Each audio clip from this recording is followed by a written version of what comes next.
Sa panahon nga ngayon ay hindi advisable na dumaan ka sa Carino Highway papunta sa San Jose del Monte, Bulacan. Kaya ngayon ituturo ko sa inyo ang alternatibong daan papunta sa San Jose del Monte, Bulacan. Hindi mo na nga kailangan dumaan ng Kiko dahil isa rin ito sa matraffic na daan. Mula sa Regalado sa gilid ng SM Fairview ay dumiretso at tahakin ang sekretong daan sa gilid ng Ayala Terraces na tinatawag na Bamboo Drive. Mas smooth nga na dumaan sa Bamboo Drive kesa Maligaya Drive dahil mas konti ang sasakyan na dumadaan dito at mas maganda ang daloy ng trapiko. Tahakin lang ang Bamboo Drive ng tuloy-tuloy hanggang lumiko pa kanan sa unang kanto na makikita. May signage din na Tukiko Kamarin kang makikita kaya alam mo na nakakanan ka na. Makikita mo nga agad ang Oval Drive kaya kumanan agad at tahakin ang kahabaan ng Sampaguita Street. Mahaba nga ang kahabaan ng Sampaguita Street kaya huwag mainip dahil makakarating ka rin sa iyong paroroonan. Ang tinuturo ko nga pala sa video na ito ay ang pinakamabilis na daan mula SM Fairview hanggang San Jose del Monte. Magbaon ng mahabang pasensya at mag-focus sa pagdadrive upang hindi malubak. Sa panglimang kanto, kumanan paakyat at tahakin ang Magalang Street. At pag nakita mo na nga ang Parkland Hardware, ay kumaliwa at tahakin ang Parkland Street. Tahakin ang kahabaan ng Parkland Street until marating ang pangalawang kanto. Kumanan at dumiretso sa Sunshine Street until makita ang pakaliwang daan. Kumaliwa at dumiretso sa kahabaan ng Calamansian Street until marating ang gate ng Capitol Subdivision. Gamitin nga ulit ang mahabang pasensya dahil sa daan na ito ay makipot.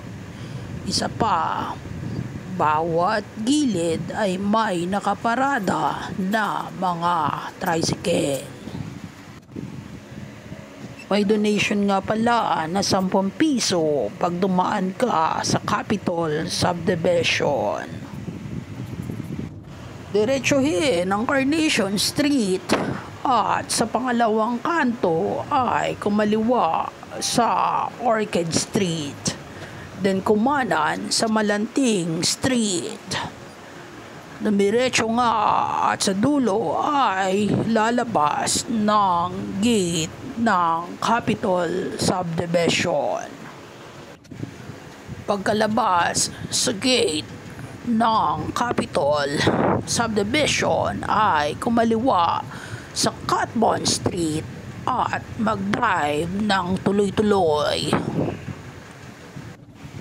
Sakali nga na ito ay kaliwat kanan ang mga nakaparadang sasakyan pero at least walang traffic.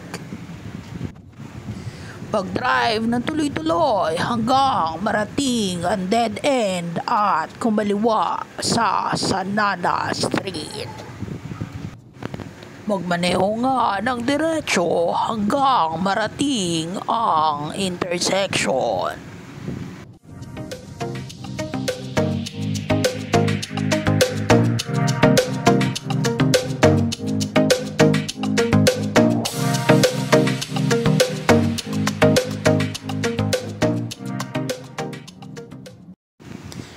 Pagdating sa intersection ay agad na kumanan at tahakin ang Camarin Road.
Tahakin ang Barracks Road until marating ang dead end.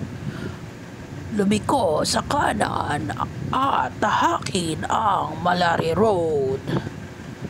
Then lumiko sa kaliwa at tahakin ang Sampaguita Road.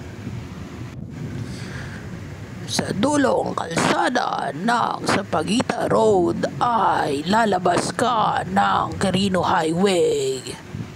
Kaliwa sa Quirino Highway hanggang marating ang tulay na nagdurugtong sa Caloocan at San Jose del Monte, Bulacan. At paglampas nga ng tulay ay nasa Bulacan ka na.